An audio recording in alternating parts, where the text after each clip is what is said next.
Di Yogyakarta ini untuk suara drum band di bandara itu setiap pagi ada. Itu memang ada. AU. Ya, di AU itu ada. Itulah khas-khas Kerajaan Mataram. Itu ada Jawa yang untuk mengganti kejawaan kita supaya apa? Juga tidak melanggar suatu akidah agama Islam kan gitu. Itulah Pulau Jawa. Makanya antara kenapa Gunung Merapi kok nggak bisa air laharnya masuk ke Keraton Jogja, nggak bisa karena Allah sudah membentengi dengan doa-doa dari Sultan. Ini kemarin untuk minat baca di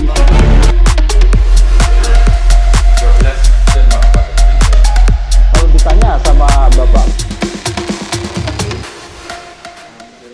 Oke, assalamualaikum warahmatullahi wabarakatuh. Waalaikumsalam Teman-teman semuanya, sobat Exposure Studio, sobat Marginal Power sekalian, dimanapun Anda berada. Kali ini kita beda, kita sowan ke seorang kiai, namanya Kiai Saliman Musyafa Al-Haddad nih, Pak Yai nih. Pripun kabari Pak Yai? Alhamdulillah sehat semuanya. Ini sebetulnya bapak mertua saya, teman-teman,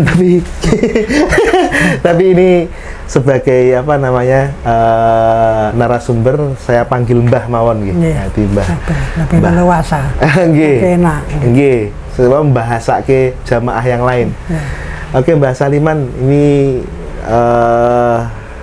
dengar-dengar katanya juga apa namanya sering mengobati orang, Mbah Saliman. Ya. Kita dititipi ilmu Allah. Saya ini dari mbah-mbah saya, beberapa keturunan yang diturunkan ke saya. Pertama dari mbah-mbah kiai juga. Pertama untuk syiar akidah Islam, untuk meluruskan karena zaman sekarang ini banyak akidah-akidah yang kurang pas dan mungkin malah akidah itu salah. Sehingga dengan adanya itu kita juga untuk ada orang sakit kita menolong untuk sembuh penyakit apapun yang kita lakukan. Banyak orang yang tindak ke sini untuk minta pertolongan untuk lantaran wasilah disembuhkan. Metodenya apa Mbak kalau boleh tahu Mbak? Metodenya ada beberapa teori, ada yang dengan ruqyah syariah dan karena kita berpegang teguh dengan pengobatan kitab Tibbun Nabawi. Jadi apa yang dilakukan Rasulullah diajarkan pada kitab tersebut, itulah kita untuk pedoman. Dan insya Allah dengan ada yang obat herbal, ada yang juga kita pakai totok simpul. Termasuk orang-orang sakit apapun, termasuk belum lama ini batu ginjal, ada ginjal yang sudah kering, ada yang batu empedu, bermacam-macam lah. Simpul saraf berarti? Ya, simpul saraf yang kita cara kita orang itu lebih percaya kalau hanya di Bismillahirrahmanirrahim baca Fatihah. Kadang-kadang mereka kurang kurang semangat, kurang kurang greget. Katanya ya doa itu bagus, tapi kalau nggak ada diimbangi dengan totok simpul, kita pegang dari kaki, jemari kaki, penyakit apapun bisa ditarik karena yang namanya penyakit itu adalah negatif. Jadi yang namanya penyakit apapun, dohiriyah pun apa, misalnya penyakit di stroke ataupun mungkin batu empedu, batu ginjal, mungkin usus buntu, itu tetap negatif. Maka dengan didasari doa itulah, dengan bacaan doa-doa itu insya Allah kita ada tuntunan-tuntunan, aturan-aturan bacaan yang di dalam Al-Quran sudah disebutkan juga bahwa Al-Quran kan adalah as-sifat. Makanya metode kita dengan pakai Tibbun Nabawi di samping itu hadis-hadis Rasulullah untuk mengobati orang sakit, caranya bermacam-macam. Ada yang dibaca kalau ruqyah itu ada beberapa syaratnya, bacaan yang harus dibaca. Tapi kita sering langsung bahasa kita membersihkan aura negatif. Membersihkan aura negatif dalam tubuh manusia, karena setiap manusia walaupun kita ini sudah baca Quran, sudah sholat, tapi iblis niku lem menggoda itu dari mana saja. Akhirnya kadang orang itu, kalau orang Jawa ketempelan, bukan kerasukan tuh. Kalau kerusakan itu masuk ke jiwanya, kalau ketempelan itu karena nempel di badan, akhirnya sakit, tangannya nggak bisa digerakkan, kan gitu. Itu namanya ketempelan. Tapi kalau yang namanya dia harus dibedakan. Kalau orang kesurupan itu nanti kadang nangis-nangis, joget-joget, dan teriak-teriak, itu berarti kerasukan. Tapi kalau ketempelan, tahu-tahu tangan kita sakit, ternyata kita totok simpulnya bisa dihilangkan aura negatif itu. Karena yang namanya setan itu bisa masuk ke saraf tubuh manusia yang paling lembut. Itulah makanya kita ada namanya ada teman-teman yang lain itu dari Salafi itu ada yang memakai namanya ru'yah syar'i. Nah, kita pun juga hampir sama, cuman beda caranya. Kita ada bacaan-bacaan kita baca, termasuk kita ada rutinan istighosah. Dan bagi orang yang sakit datang di istighosah itu sama dengan meruqyah diri sendiri. Karena gitu. Jadi kalau kita ada majlisan malam rebonan, itu apabila kebanyakan dulu orang sakit semua nih, datang dengan meruqyah diri sendiri, kita baca bareng-bareng dengan berzikir, dengan istighosah, bacaan-bacaan surat dan sholawat itu akan membersihkan tubuh kita sehingga kita menjadi sehat. Nah, kembali ke totok simpul, penyakit apapun, atau mungkin di saraf kejepit, mungkin migrain, mungkin apapun penyakit apapun lah, kita ambil dari totok simpul, dari kaki 1, 2, 3, 4. Kita pegang, kita tarik, kita keluarkan dengan cara-cara kita sendiri, tapi banyak yang kita ijazahkan ke jamaah yang lain untuk melakukan itu, alhamdulillah juga berjalan.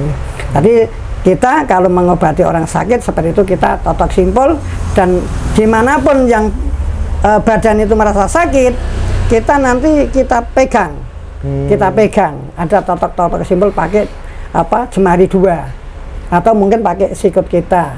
Misalnya orang yang migrain itu karena sababiahnya saraf leher belakang nggak lancar ke otak kecil, itu fungsi. Makanya yang harus ditotok simpul di mana?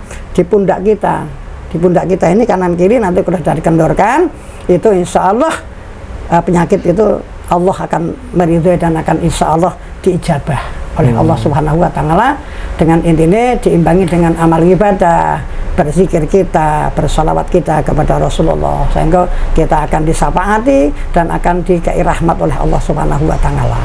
Nah, berarti aura negatif itu definisinya tetap setan itu? Setan, iblis. Aura negatif penyakit apapun, sampean mules perute diare itu negatif. Dan bisa terjadi itu ada iblis yang mengganggu. Tapi ada yang memang penyakit itu ada yang dari ujian dari Allah, ada yang dari setan. Yang harus diwaspadai yang dari setan ini. Karena ya apapun yang kita lakukan di tubuh manusia itu semuanya dari Allah, tapi lantarannya bermacam-macam. Tapi kebanyakan penyakit itu ada 2. Ada yang memang diganggu setan, ada memang Allah menguji. Nah, karena apa? Kalau kita sakit begitu, Allah menegur pada kita, mengingatkan kita. Itu cobaan bagi umat manusia yang beriman. Tapi ke orang yang mungkin berandalan dan segala macam itu ditegur oleh Allah. Makanya yang namanya penyakit itu apapun bentuknya itu tetap ada negatifnya. Nah, caranya kadang-kadang kita pakai, ada misalnya di kaki gatel misalnya, itu pun tetap negatif. Nah, itu caranya ditotok simpul, dibersihkan aura negatifnya, baru minum obat. Obatnya bermacam-macam. Untuk obat gatel itu nanti berikan di obat di apotek untuk obat gatel, atau mungkin minyak gosok dan macam-macam. Itu seperti ini, Mas. Jadi tetap walaupun itu secara medis penyakitnya medis gitu, ya. Mbah. Tapi berarti itu juga tetap ada negatif. Ada negatif. Pasti ya? Ada negatif. Karena yang namanya sakit itu tetap negatif. Jadi apapun tetap ada negatif. Makanya orang sakit apapun, sering kita diundang di rumah sakit, dicari penyakitnya nggak ketemu. Alhamdulillah kita datang, kita bersihkan, kita bahasa, kita diruqyah, kita ruqyah, bersihkan aura negatifnya, dibuka auranya. Jadi dibersihkan itu membersihkan aura negatif, tapi langsung dibuka aura positif dalam tubuh tersebut dengan bacaan-bacaan tertentu.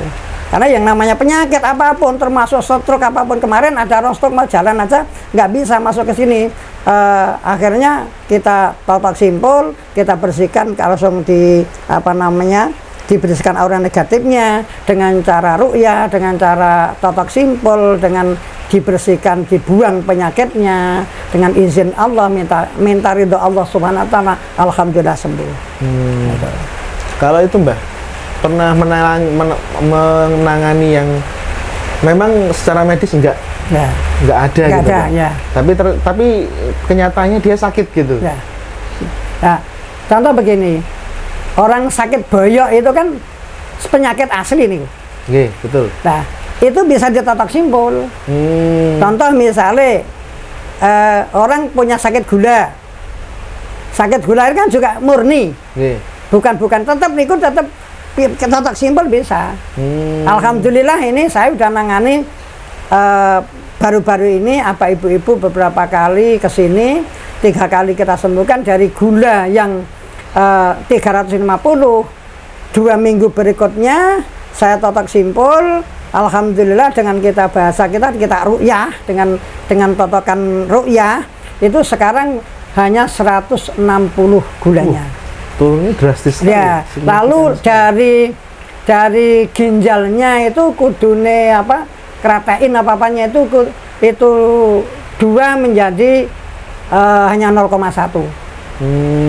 Itu kita ketotok simpul 2 minggu. Insya Allah mungkin hari besok Senin itu tak suruh check up ke rumah sakit. Nanti hasilnya seperti apa, sesuai enggak atau dengan adanya ini nanti sesuai enggak gitu loh. Karena kita jamak dengan dokter, termasuk dokter saraf. Makanya kalau tetap ada konsultasi. Iya, kita ada kerjasama dengan dokter. Yang saraf juga lari ke saraf. Kalau yang depresi kita ke rumah sakit, bukannya saya menyponsorkan rumah sakit Enggak apa-apa Mbak. Rumah sakit jiwa ini Klinik Hafara. Klinik Hafara bisa. Dari yang Sentul ini Pakualaman. Ini juga ada rumah sakit jiwa. Itu kerjasama di situ. Jadi penyakit jiwa pun kita kerjasama dengan, kalau yang lebih banyak sekarang pasien saya masuknya ke klinik Hafara atau rumah jiwa Hafara. Berarti Simbah juga rutin ke sana, Mbak? Iya, untuk kita terapi. ada terapi kepada mereka setiap 1 bulan sekali. Dan alhamdulillah di malam Jumat pun juga ada doa-doa zikir tahlil yang mendoakan kepada leluhur kita yang kumpul di live. Akhirnya alhamdulillah untuk memasarkan bahwa ini loh ada Hafara untuk menindaklanjuti orang-orang depresi. Karena di situ banyak orang sekarang pasiennya pun lebih dari 150. Gitu. Jadi orang sakit itu saya tidak hanya itu enggak hanya doa atau bukan, tapi kita kerjasama dengan dokter. Kalau sudah kita tangani 3 kali sampai 4 kali, coba check up ke rumah sakit, ke dokter. Kadang ada dokter yang saya tunjuk, termasuk asam lambung. Ini ada beberapa pasien yang saya tangani sudah sakit 7 tahun. 7 tahun sakit, sudah menghabiskan uang berapa. Akhirnya datang ke kita terapi, kita bersihkan, kita ruqyah, kita bersihkan penyakitnya yang negatif. Sudah itu kita impus ke Pratama. Langganan kita lebih ke Pratama. Kalau sering ke rumah sakit Pratama, kalau yang pakai BPJS, kalau enggak ya langsung bayar. Alhamdulillah, nanti 3 kali 4 kali alhamdulillah sembuh. Pengalaman yang saya lakukan adalah lebih bagus itu antara doa dan terapi ruqyah seperti saya itu nanti dirujuk dengan rumah sakit. Sinergi. Jadi orang bukan doa tok sembuh enggak. Ya semuanya itu Allah memberikan jalan, ada syariatnya. Obat dokter itu syariat yang menyembuhkan Allah, dan doa itu juga yang doa manusia, tapi yang mengabulkan Allah. Betul. Jadi kita berpangku tangan kepada Allah Subhanahu wa ta'ala. Apapun yang kita lakukan itu hanya berpasrah diri kepada Allah. Kita kan iyyaka na'budu wa iyyaka nasta'in. Kita menyembah Allah dan minta pertolongannya. Untuk apa? Untuk kesembuhan itu. Dan kadang-kadang kita supaya dzikir dengan sholawat, Sholawat Jibril. Kenapa kok sholawat Jibril? Karena sholawat Jibril pertama kali yang dibaca oleh malaikat Jibril kepada Rasulullah. Makanya bacanya Shallallahu alaihi Muhammad, Shallallahu Muhammad. Insya Allah penyakit kita akan sembuh.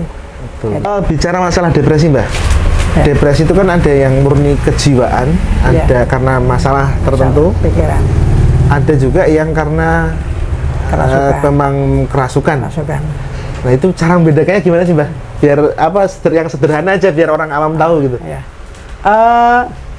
Kalau perbedaan orang kesurupan dengan orang depresi itu ada bedanya. Misalnya contoh, orang seneng nyabu itu kan jadi depresi. Ya betul. Karena itu berarti sarafnya yang kena. Ya betul. Jadi sarafnya ada kering.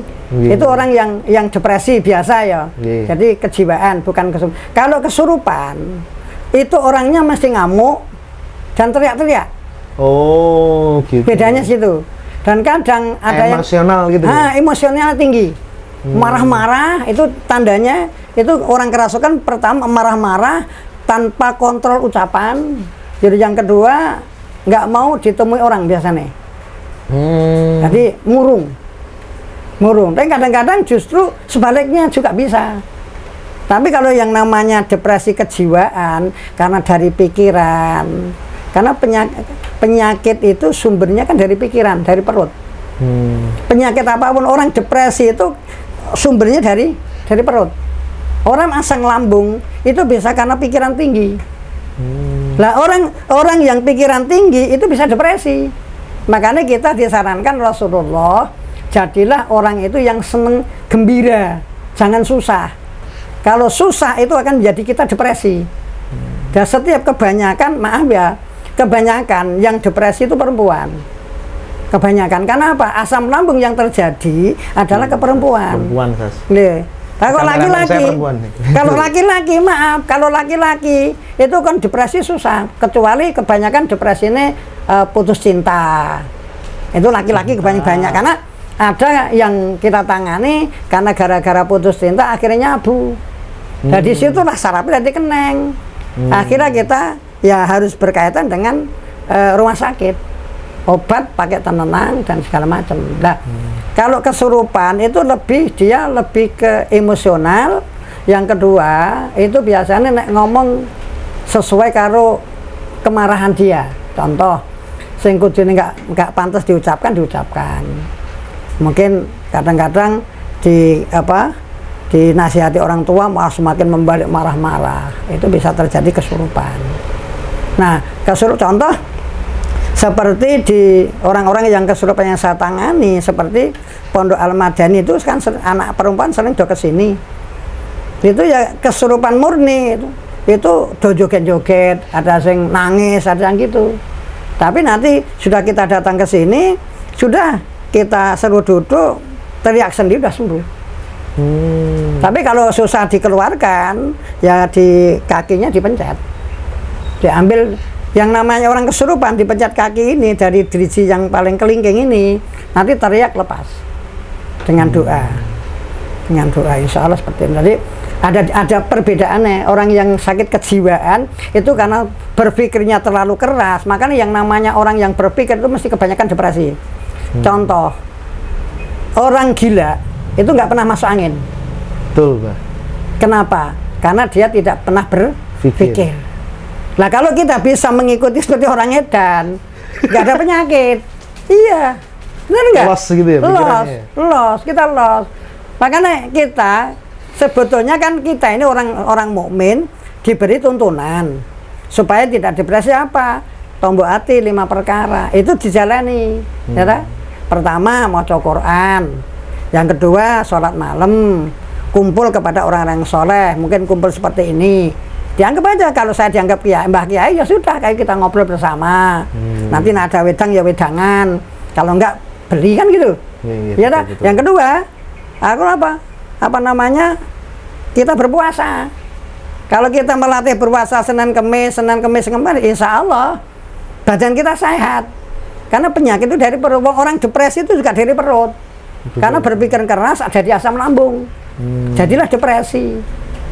Kebanyakan seperti ini makanya supaya itu akhirnya suruh istighfar yang banyak, Kalau kita bisa melakukan salah satunya itu selalu kita lakukan, depresi akan hilang.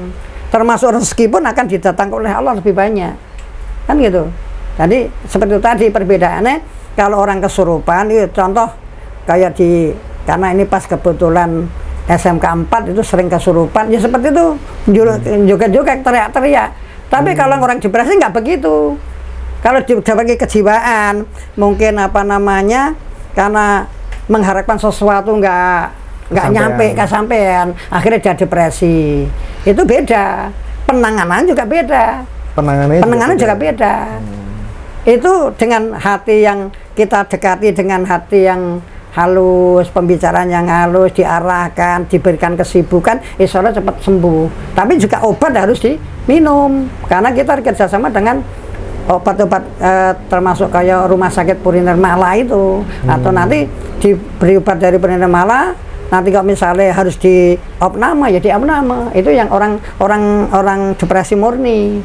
Kalau kejiwaan nanti larinya kepada Hafara kan gitu. Itu yang kesurupan nggak sembuh-sembuh kan belum tentu sekaligus selesai. Kalau yang kesurupan itu. Tapi kalau yang di Hafara ini kebanyakan lebih karena depresi sesuatu hal.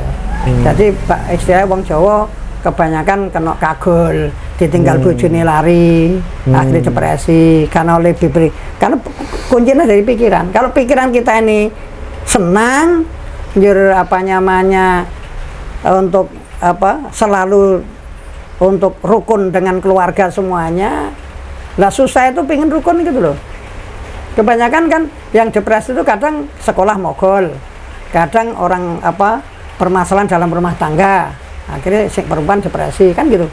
Tapi ya karena zaman sekarang ini banyak orang yang depresi karena sesuatu yang jelas dianggap ekonomi itu susah, sedangkan ekonomi itu tidak ada yang susah.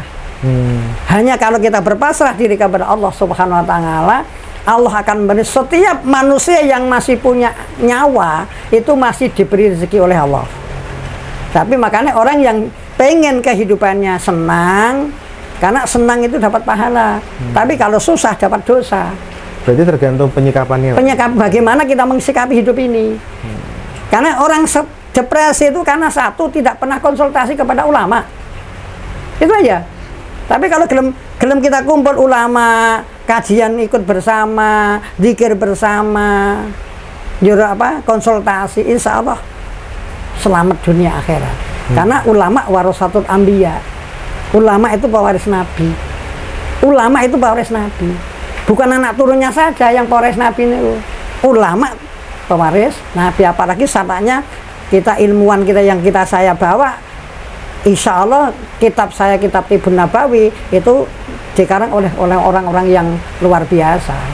Di masa Rasulullah disikapi sampai sekarang. Makanya namanya kitab itu namanya kitab Tibbun Nabawi. Untuk belajar apa? Kita baca untuk belajar untuk diri kita dan untuk orang lain.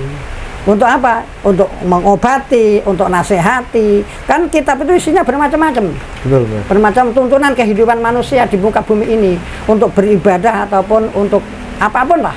Yang jelas untuk kehidupan mencari dunia pun di situ ada. Gitu dulu ya. Nah itu Mbah, tadi ngobrol-ngobrol soal SMK nih. Nah, kan fenomena sekarang tuh banyak kesurupan massal gitu Mbah. Ya. Itu dari kacamata Mbah sendiri itu karena apa sih sebetulnya kesurupan massal itu?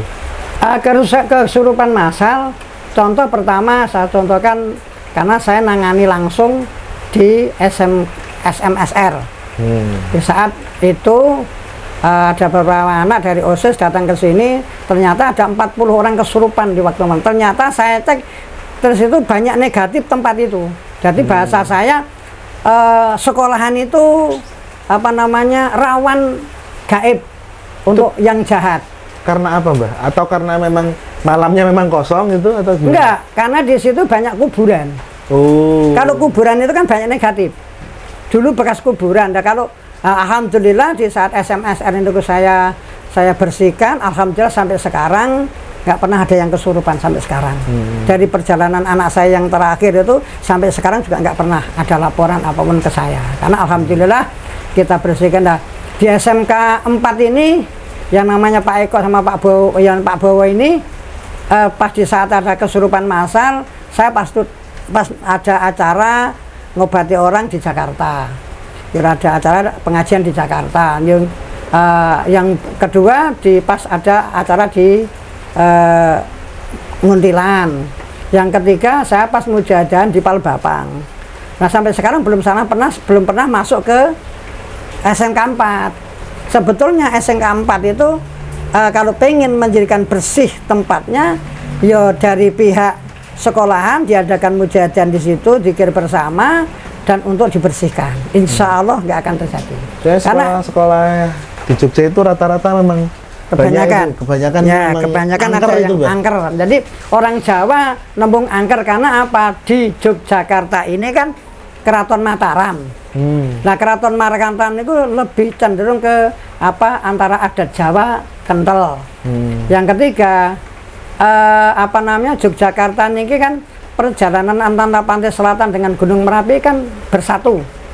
Makanya kadang ada aura nagib yang tinggi. Sebetulnya kalau SMK itu karena kalau SMK 4 itu karena ada makam di situ. Jadi yang di pendopo itu kalau nggak salah itu dulu makam. Nah makanya harus dibersihkan. Tapi tidak mudah nih, tidak semua orang bisa membersihkan. Nyatanya sampai sekarang masih seperti ini. Tidak semua praktisi ya. Dan ada kan yang nanya makam ilmu itu kan beda-beda. Iya betul. Beda-beda, makanya di atas langit masih ada langit. Nah itu yang saya bahasakan. Jadi semua sudah bagus cara pelaksanaannya untuk melaksanakan itu karena tapi kan yang namanya iblis, setan, jin itu di mana-mana ada. Cuman kadang-kadang ada iblis yang merasa tersingkir, mungkin terinjak. Kita kan nggak tahu di sekeliling kita ini. Ini banyak setan, apalagi di sekolahan seperti SMK 4 itu masya Allah mengerikan. Kan nggak uji nyali bagus nih Bu.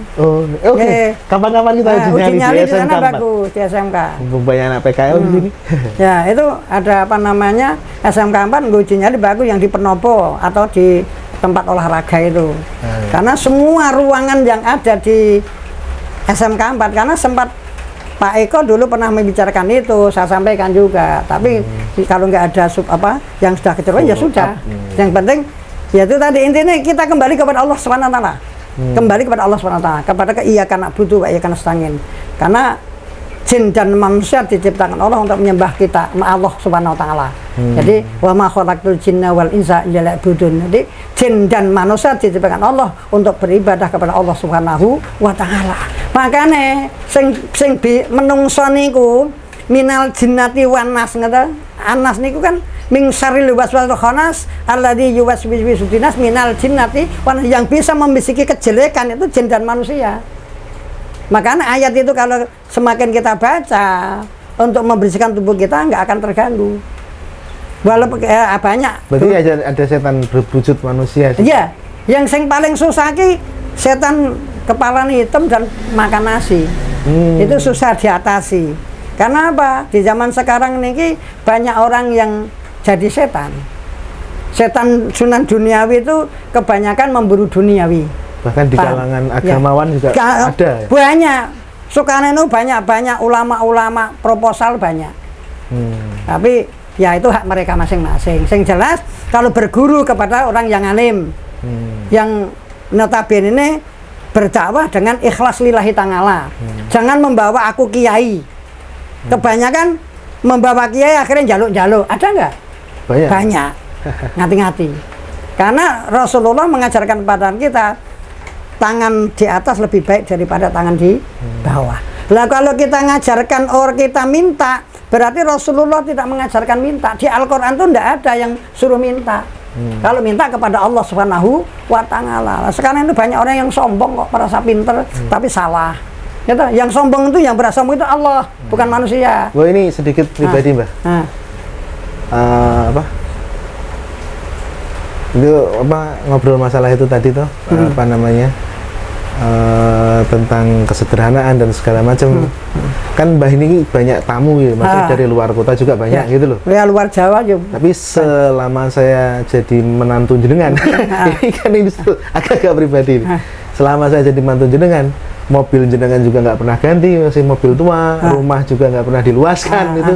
Motivasinya apa sih Mbah? Maksudnya supaya meniru Rasulullah atau gimana gitu? Rasulullah nih, cuman begini, dulu saya punya leluhur yang namanya Said Abdullah. Said Abdullah niku di Condet. Itu pesan pada saya di saat mau saya sekolah. Nah, beliau pesan, janganlah kamu tonjolkan kehidupan gebyar duniamu. Jadilah orang yang sederhana, kalau menolong yang ikhlas. Itu pedomannya.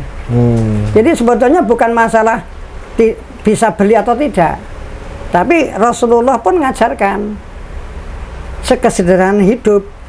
Karena Sayyidina Ali pun orang nggak punya yang namanya Sayyidina Ali itu yang namanya sarung aja hanya satu. Kalau ada tamu gendena sama Siti Fatimah.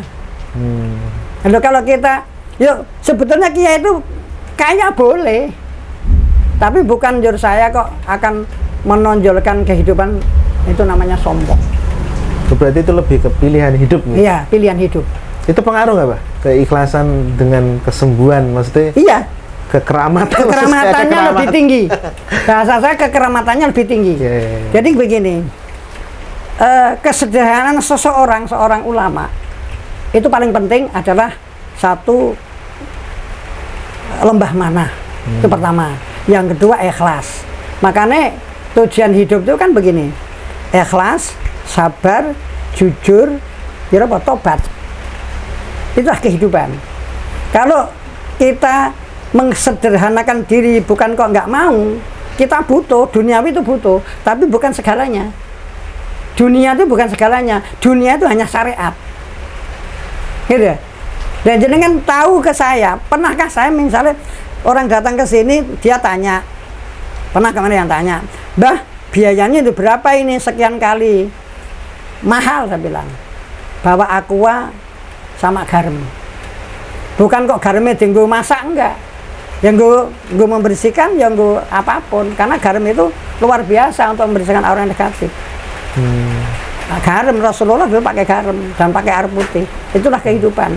Makanya kata kembali, karena saya dipesan dari guru-guru saya dan kakek-kakek saya, datuk-datuk saya, termasuk Mbah Muhammad Adamairin, itu pesen, nek dadi kiai ojo seneng ngarani dan ojo seneng jaluk-jaluk, nek dinai ditompo, nek ora golek liyane. Makanya saya dulu di saat muda mati-matian saya bekerja, mati-matian kemana. Alhamdulillah sudah tua, jangan tahu sendiri kerja saya apa. Di rumah hanya menemui tamu kan gitu. Tapi alhamdulillah orang yang datang dengan keikhlasan saya, bila bukan kita sombong loh. Kita menyampaikan apa adanya yang saya lakukan biar ditiru orang lain. Bahwa pemirsa semuanya, kalau pengen hidup kita ini tentrem, ya, nerima ing pandum dan berusaha. Belajar ikhlas. Sing susah itu belajar ikhlas. Ikhlas, sabar, jujur ini kok angel. Itulah kehidupan. Kalau kita bisa melakukan itu, insya Allah. Jadi rumah itu bukan segalanya. Rumah besok yang akan kita tinggal itu lebih mewah di akhirat nanti daripada di dunia. Tapi kita kok kiai misalnya sugih lah, boleh, sugih boleh, tapi dengan cara yang benar. Dengan cara yang benar. Bukan saya mengatakan orang lain kaya anjur, tidak, benar. Semuanya yang penting halalan thayyibah, baik. Karena tiap manusia itu mesti dirahmati oleh Allah, diberkahi oleh Allah hidupnya. Sehingga apa? Kuncinya satu. Anggere kita melakukan amal ibadah itu karena lillah, ikhlas lillahi ta'ala. Aja sampai mergane tine rezekine kurang njur salat tahajud sing akeh, engko mbasan wis oleh rezeki njur seret, bukan seperti niku. Tapi bagaimana istiqomah kita melaksanakan amal ibadah, itulah yang Allah ridhoi dan Allah senangi, Allah sayangi. Kan gitu. Kalau kita pengen rezeki banyak, ya lebih salat 5 waktu ini dijaga, salat tahajudnya dilakukan, baca Qur'annya dibaca, sholawatnya dibaca, sedekahnya dibanyak, kan gitu. Kalau itu semua kita lakukan, dicintai oleh Allah, nggak minta pun akan diberi oleh Allah. Oh nyatanya saya nggak pernah kekurangan, gitu. Mau kemanapun bisa, gitu. Itulah kehidupan. Ya. Dengar-dengar itu Mbah, malah si Mbah ini punya jamaah rutinan itu, ya maaf, rata-rata itu orang-orang marginal, orang miskin gitu. Ya. Yang apa, kalau kalau secara bisnis perkiaian kan itu tidak menguntungkan sama sekali. Racucu. Jadi malah Mbah ngasih makan gitu loh ya, mereka. tadi gini, karena saya ingat apa namanya, dulu saya punya guru namanya Mbah Kiai Haji Safi'i. Itu saya panggil beliau, saya tidak Mbah Kiai tapi Mbah Kakung. Saya nggak bisa sampai sekarang manggil beliau Mbah Kiai tapi Mbah Kakung. Itu hanya begini, sesok kowe iki dadi kiai, ning urusane wong susah-susah. Sampai saya berpedoman gini, kayak ana teken wong sing wuta sene ya ta, kelamben ana wong kang wuda gitu, payung ana wong kudanan, sing terakhir pakan ana wong sing kelaparan. Makanya saya jenengan tahu sendiri seperti apa jamaah saya, orang yang dihitung rata-rata kesusahan. Tapi dengan adanya itu kita berkumpul munajat kepada Allah, fa insyaallah ketentraman hidup, nyatanya mereka sudah tentrem, tidak masa kekurangan kan. Tapi secara zahir kan dilihat tidak punya apa-apa doan. Nggak ada jamaah yang kaya, nggak ada. Tapi majelis jalan terus ya Mbah? Majelis alhamdulillah sampai di Warung Boto, di Salaan, di Palbapang, di Candi Abang, di apa namanya Ngipe, ya aman-aman saja alhamdulillah. Dari dulu seperti itu, karena di majelis kita dari dulu, dari kakek-kakek saya itu nggak pernah banyak, paling banyak 100 orang itu wis pol, paling banyak 100 orang. Karena apa? Di majelis kita itu abot, mikirnya berat, sholawatannya berat, panjang 1,5 jam loh. Kalau orang nggak niat betul-betul beribadah, nggak siap. Tapi karena ijazah itu dari guru-guru saya, tergantung ada garis ijazah dari Mbah Asyim As'ari. Karena guru saya itu sampai ke Mbah Soleh Darat, termasuk Mbah Ki Bunyamin, Mbah Ki Fatul Munir, Gus Muhtekar Rejo. Niku gurunya sampai ke Mbah Soleh Darat. Nah, ini Mbah Soleh Darat Semarang itu kakek buyut guru kan gitu. Termasuk Mbah Asyim As'ari mengajarkan pada kita seperti niku. Yang paling penting itu tadi tak sampaikan, perbanyaklah bersedekah apabila kita hidup pengen mulia di hadapan Allah di dunia dan di akhirat. Karena sedekah adalah kan orang hidup itu yang harus kita kan as-shadaqatu wa aku minas sholihin. Sedekah dan ngamal sholat itu aja. Nah, insya Allah dengan adanya termasuk di Barumun, PT Barumun pun pengajian kita hanya sekaryawan.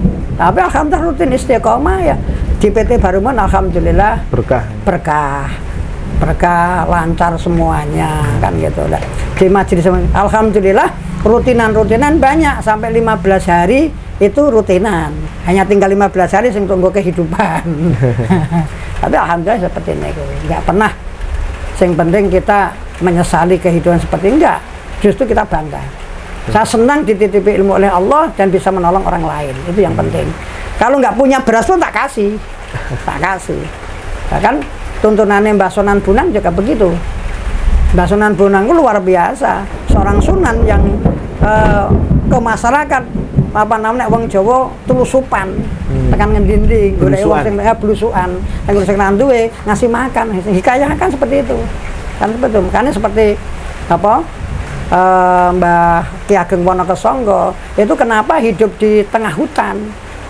Karena mencari ketenangan untuk orang-orang fakir miskin, menghidupi orang banyak. Itulah yang kita tiru. Seperti itu.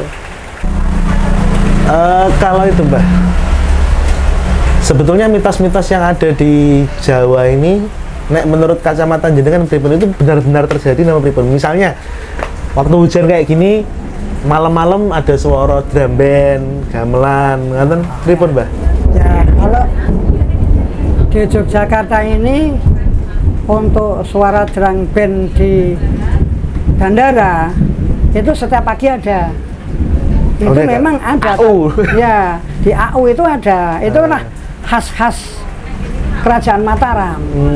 Karena Kerajaan Mataram itu di saat zaman dahulu kita perang Belanda, niku alam gaib pun dikerahkan oleh para wali-wali yang termasuk ini Sultan 9. Itu kan bisa mengerahkan apa namanya, bisa mengerahkan jin setan yang untuk perang. Makanya terjadinya adanya benderang-benderang yang suaranya terlalu apa namanya samar-samar, itu karena dari itu zaman dahulu peperangan di bandara itu antara zaman Kesultanan dengan Belanda, perang dengan menutup benderang. Nah, akhirnya mereka diberondong mati, akhirnya apa? Jadi kegaiban suara itu sampai sekarang. Itu bukan hanya mitos tapi kenyataan. Kalau nggak percaya, jenengan di sini pun kalau pagi sebelum bar sholat subuh jam 4:30 terdengar benderang itu sampai sekarang. Tapi kalau ditelusur ke sana nggak ada, di sungai itu pun nggak ada. Tapi sumbernya di barat apa namanya AU itu. Lanjut, apalagi sebetulnya kadang-kadang kita niki salah persepsi antara pantai selatan. Bukan ono nek bulan suro niku kan orang Jawa mitosnya sok kleru. Nggih.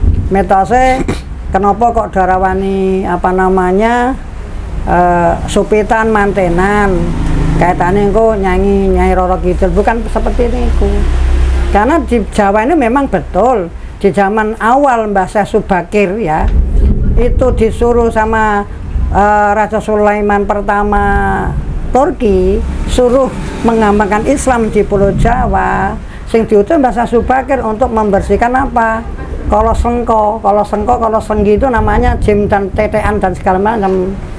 Dulu Pulau Jawa niku ada yang namanya Buto yang jadi raja. Nah, akhirnya Mbah Syekh Subakir suruh numbali supaya Pulau Jawa bisa dimasuki Islam. Akhirnya masuklah Mbah Syekh Subakir ke Gunung Tidar untuk apa menanam batu hitam dari Turki. Akhirnya Mbah Semar Badronoyo karena poso di papa di Gunung Merbabu kepanasan, lari dah nyari Mbah Syekh Subakir. Akhirnya pertempuran, akhirnya menang Mbah Syekh Subakir. Akhirnya Mbah Badronoyo mempersilahkan karena setan jin prayangan dengan hawa panas tadi masuk ke pantai selatan, jadilah ombak sekarang niki gitu loh. Mitosnya seperti ini, bukan mitos, sejarahnya seperti niku ya. Yang berikutnya akhirnya Mbah Syekh Subakir perjanjian dengan Mbah Badronoyo, minta perjanjian boleh mengembangkan Islam di Pulau Jawa, khususnya di Pulau Jawa ini untuk apa? Untuk menyebarkan Islam, tapi adat Jawa jangan ditinggalkan, itu aja. Cuman kalau zaman sekarang Yogyakarta ini adatnya nggak bisa ditinggalkan.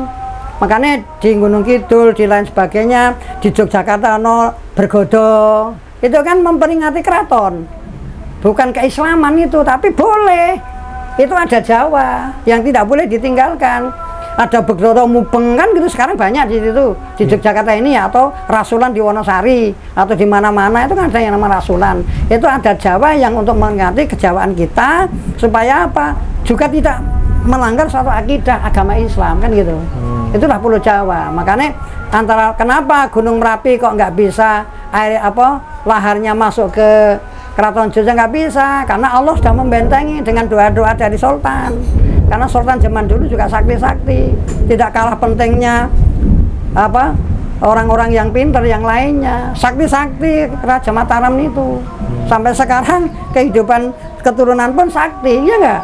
Nah, bagi orang yang nggak percaya, ya nggak percaya, nggak percaya, kan gitu. Nah, kalau percaya, kalau ngimani apapun yang kita lakukan, yang tidak suatu melanggar akidah, boleh-boleh saja. Yang namanya adat Jawa itu kan bukan dimasukkan ke agama, adat itu tidak melanggar akidah. Nah, kita misalnya nyajeni nenggone wit, aku nggak boleh, itu mendingan dari sajeni kan. Makanya zaman Wali Songo niku dulu saja ning Sarawet dipindahkan saja kan ning wong kan gitu. Makanya aneh jenenge genduri bareng-bareng. Genduri itu boleh, genduri itu boleh. Karena sama genduri sama sedekah itu sama. Cuman kadang-kadang orang menilai wong mati di genduri, sing mati kira di genduri nih. Itu kan ada Jawa. gendurenan wong mati itu kan ada Jawa, tapi disambung dengan hadis Rasulullah yang supaya bersedekah. Kan gitu. Nah seperti itu Pulau Jawa, makanya khususnya Mataram, ya siapapun harus nguri-uri ada Jawa, khususnya Mataram, Keraton Yogyakarta tidak boleh dicampur aduk oleh agama dan lain-lainnya, karena beragama di Indonesia itu bercorak ragam. Ono sing seneng tahlilan, ono sing seneng sholawatan, ono sing raseng, ya wis, jangan saling menyalahkan. Ra gelem ya wis meneng, kan benar. Kan gitu. Itulah kehidupan jangan saling menyalahkan. Ya, saling ya, yang penting saling menghormati. Saling menghormati. Kita dengan orang agama lain yang menghormati kok, dengan orang Islam malah tidak menghormati, malah mencaci maki dan segala macam. Kita nggak boleh. Sesama muslim ibarat kita niki badan sekujur wong muslim niku. Nek kakinya kesandung batu, semua merasakan sebetulnya seperti ini, bukan mencaci maki. Kita Kanjeng Nabi mengajarkan santun, akhlakul karimah dimanapun, apalagi di bumi Mataram ini, maka kerajaan Yogyakarta harus kita junjung. Ada Jawa, agama juga dimatengke, dijaga betul, semua pakai keimanan, kan gitu. Insya Allah Senaman nggak ada bencana, Yogyakarta nggak ada bencana, nggak pernah ada. Dulu sudah selesai di bencana gempa. Insya Allah baru nggak akan bencana. Cuman zaman sekarang nih, zaman akhir nih sekarang yang merusak adat itu manusianya, karena kebanyakan manusia sekarang ini sudah kehilangan moral akhlaknya, sudah terkikis oleh adat-adat zaman now bahasa saya. Karena zaman now ini kan menjadikan orang banyak bicara tapi orang nganggo akal, hanya watone mangap, pak nggak berpikir hasilnya di belakang apa. Ini yang harus dikatakan. Ya, tidak pakai pengetahuan dan tidak pakai pikiran yang jernih. Kalau kita berpikir dengan jernih, wong Kanjeng Nabi niku dilempar di Taif, di bandemi batu, giginya sampai kena berdarah-darah, ya nggak balas, malah malaikat Jibril arep balik gunung Taif aja. Kanjeng Nabi jangan Jibril, karena mereka nggak tahu. Insya Allah mudah-mudahan saya doakan beliau akan sadar dan berikan hidayah oleh Allah gitu loh. Jadi dengan sesama muslim malah kita jaga ukhuwah Islamiyah, itu yang penting. Nah, di Pulau Jawa khususnya di Mataram ada Jawa kental banget. Cuman insya Allah tidak melanggar suatu akidah. Sebenarnya ngamal ibadah niku tidak, walaupun tidak dilakukan Rasulullah tapi tidak melanggar akidah, itu boleh. Itu boleh. Sekarang ini nek ada Kanjeng Nabi ora, nek Kanjeng Nabi memang kita tahu Kanjeng Nabi, wong awake dhewe ora pernah ketemu, sudah jauh 1400 tahun. Kan hanya jarene sekarang ini dengan adanya kitab. Makanya ulama yang benar itu setiap zaman ada kitabnya. Termasuk Mbah Syekh Abdul Qadir Jailani ada kitabnya. Harus kita hargai kitab itu, sampai sekarang dipakai oleh umat manusia untuk berpegang teguh. Makanya itu tadi, agama adalah penting. Niku ya. Oke. Terakhir Mbah, ini untuk teman-teman yang di rumah, supaya tidak mendapat gangguan setan dan jin itu gimana Mbah? Kalau kita umat manusia siapapun tidak pilih-pilih, kalau pengen dijauhkan dari kedoliman setan, memperbanyak Anas dan ayat kursi. Perbanyak Anas dan ayat kursi. Karena Anas itu di zaman Rasulullah itu kena sihir, itu memanggil Abu Hurairah, suruh ngecek di belakang rumah ada apa. Ternyata ada batu hitam di situ, ada tampar-tampar kecil-kecil 7 jumlahnya. Langsung disampaikan, ini ya Rasulullah, bacakan Anas, atau turunlah surat Anas itu. Nah, dibacakan Anas baru Bismillahirrahmanirrahim, hilang 1, sampai selakai minal jinnati wan hilang semua. Makanya Anas kalau kita perbanyak, insya Allah akan dijauhkan dari godaan setan zalim, dari kanjali balak dunia akhirat, penyakit akan jauh, dan penyakit pun akan sembuh kalau kita perbanyak Anas. Yang paling mulia lagi, kalau kita memperbanyak Fatihah, diperbanyak yang banyak, nggak minta apapun, di situ komplit. Allah akan memberi. Doa yang paling ampuh adalah Fatihah. Kalau kita amal misalnya 1 hari 1 malam setiap bersolat 11 kali udah berapa? Tapi orang jarang mau menggunakan, karena itu Al-Quran. Barang siapa membanyak Al-Quran, maka Allah akan besok memasukkan surga. Orang yang selalu membaca Al-Quran akan dimasukkan surga oleh Allah dengan Rasulullah, kan gitu. Makanya intinya saya pesan kepada pemirsa semuanya, marilah kita introspeksi diri untuk menjaga kehidupan ini. Untuk apa? Akhlakul karimah, untuk beribadah kepada Allah SWT, supaya kita diridhoi. Kehidupan kita ini hanya ridho Allah lah yang bisa menyelesaikan kehidupan kita. Wa may yattaqillaha yaj'al lahu makhraja wa yarzuq min haitsu la yahtasib. Kalau kita bertakwa kepada Allah, tidak ada yang kemungkinan yang tidak akan mungkin diselesaikan oleh Allah Subhanahu wa taala, pasti diselesaikan oleh Allah. Itulah. Dan orang yang bertakwa rezekinya la yahtasib. Seperti ini akan jadi duit, benar nggak? Betul. Iya. Oke, gitu teman-teman semua. Malah bicaranya dari gaib langsung kemana-mana ini sama Mbah Salim ini, banyak ilmu yang kita dapatkan. Stay tune di Exposure Studio, like, subscribe, dan wassalamualaikum warahmatullahi wabarakatuh. Ini kemarin untuk minat baca di